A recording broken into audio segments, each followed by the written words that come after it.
Cette histoire provient de l'univers officiel Star Wars, univers canon. Nous sommes avant l'épisode 2, l'attaque des clones. Le chasseur de primes, Jango Fett, a accepté une mission de récupération. Cette mission, il l'a fait aux côtés de son fils et d'une équipe de 3 chasseurs de primes en quête de crédit. Jango Fett a déjà une réputation, et il souhaite que son fils forge la sienne.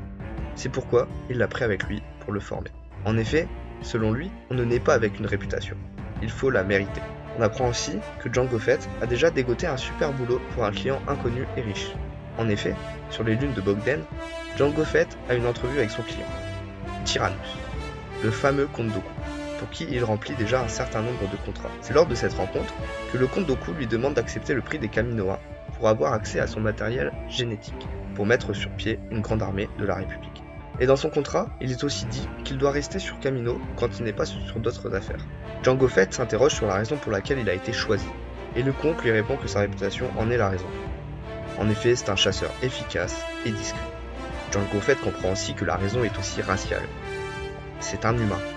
On sait que le futur empire de Palpatine est xénophobe et privilégie les humains.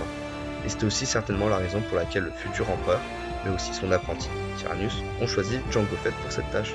C'est ainsi que Jango Fett accepte le contrat, mais demande aussi une forme de compensation. Un clone non modifié pour son usage personnel.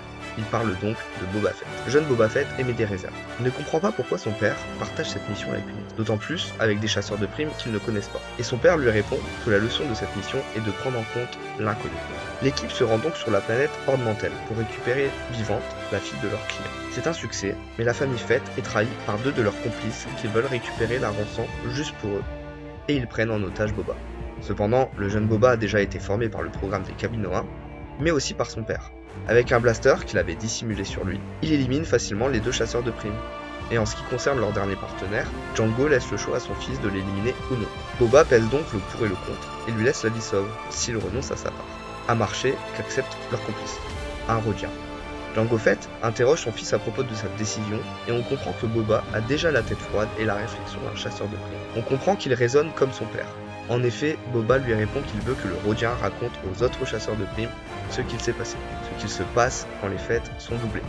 Et il pense que c'est ce que Jango aurait fait. C'est ainsi que la première mission de Boba Fett s'achève, et Jango Fett est fier de lui. Fier de l'instinct qu'il a eu, et de la réputation qu'il se forge dans le monde des chasseurs de primes. Avec cette histoire, on se rend tout de même compte que l'entraînement de Boba est rude. On comprend pourquoi le personnage est froid et calculateur dans la trilogie originale. Cela provient de sa formation. Il est comme Jango Fett, tel père, tel fils. Cependant, on s'aperçoit tout de même qu'il y a un lien entre eux. Certes, Jango Fett semble froid et distant, à certains moments, mais il le forme à la dure vie et à la réalité des chasseurs de primes. Il doit faire preuve d'intelligence à tout moment, et faire parler son instinct. Et c'est pourquoi Jango semble assez dur avec lui à certains moments. Il faut aussi noter que Boba, dans la saison 4 de Star Wars The Clone Wars, n'a pas pris en compte la leçon de son père en ce qui concerne le travail avec des inconnus. Il ne s'est pas assez méfié de Ventress, et il s'est fait trahir. Mais bon, c'est par les échecs qu'on apprend le mieux. J'espère que cette vidéo vous a plu. Si c'est le cas, lâchez un like, et abonnez-vous. Salut à tous!